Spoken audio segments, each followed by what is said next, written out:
Hi, this is Mark Melliker, and it's time for a G1 update. I have been working on the elevator mainly. Just like the last video, I had riveted the whole thing. Then I started trying to figure out these fairings and how they go on. Ends up you install these rivet nuts. And as you can see in this one, they screw in. So if you look at this side, I got them both on actually, just temporarily. I think I'll probably paint them first before I actually install them. So I got those rivet nuts in there and they're screw on, and that's how the fairing's gonna look. So to install the rivet nuts, I don't know if you guys have done it before, you gotta have one of these rivet nut installers. And since this is a European kit, it called for a M4 bit. So you change the bits on the front of these things and they pull the rivet nuts just like rivet. Problem was, the kit I had, you can't see that, that's an M5. So the smallest bit I had was an M5. So I got online, tried to find one that was just an M4. Couldn't do that, so I just took this, you can see it, and I got my tap and die set out, and I found the die for 4mm, and I just cut that thing down from a 5 to a 4. So it's shiny, you can see that. Anyway, no more 5, but it worked on the 4 rivet nuts, and I was able to install them all. So that's just kind of an improvise. And also on the aircraft, I finished installing the brackets that hold the middle of the elevator. You had to drill these 4 holes.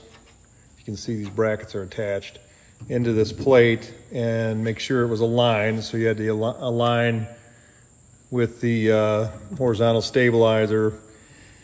And I got that all set up and looks good.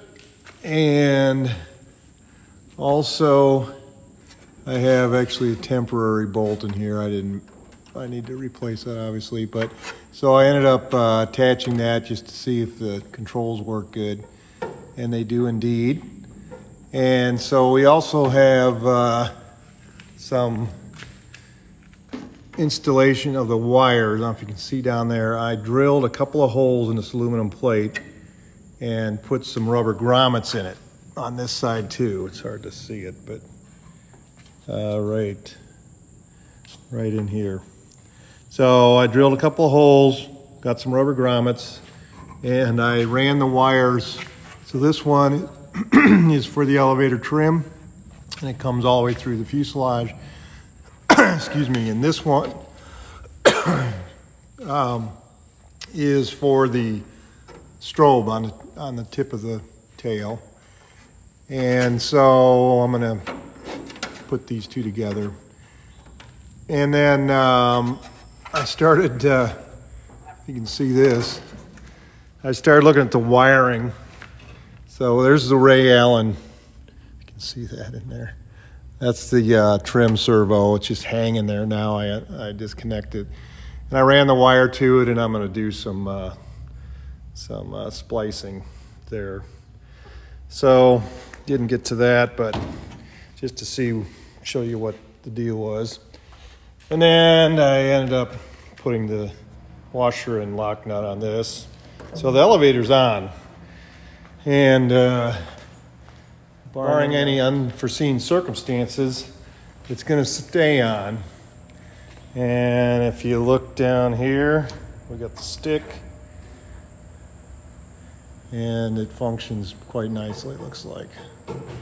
So the other thing I was going to show you is when I was drilling these holes, there's just not much space for regular drills. So I once again went to Harbor Freight, purchased this, which is an angle drill, and it still was not enough space for a standard bit. So I ended up cutting bits off, and of course that makes it very difficult to line in the chuck, but I ended up having success doing that. This big one, I wrapped duct tape around it on the bottom and put it in there, and it ended up working just fine. So let's see what else. I have my strobe light kit. I actually got this from the G1 dealer. Can't even read it. It's Ray Light. Well, there you go. Ray Light Aircraft. So they have a kit, which is the wing strobes and the tail, and they look pretty awesome, really. I'm trying to figure out the best way to mount them. On top of the tail, I'm going to have to use riv nuts, I believe. So that's it. Just a LED strobe. It has a generator and the strobe coordinates. They all strobe together. So one for all three strobes. If you look at this, it shows, what's it say? 20,000 lumen. So anyway, looks like a real nice strobe kit. I started looking at the top here, trying to figure out how I'm going to mount it there. And like I said, I think I'm going to have to use 2 riv nuts to accomplish that. So that is about it, and we'll continue to work on all the elevator, and then hopefully once I get the strobe up there, I'm going to mount the rudder and start working on that. That's it. Hope you all have a good evening.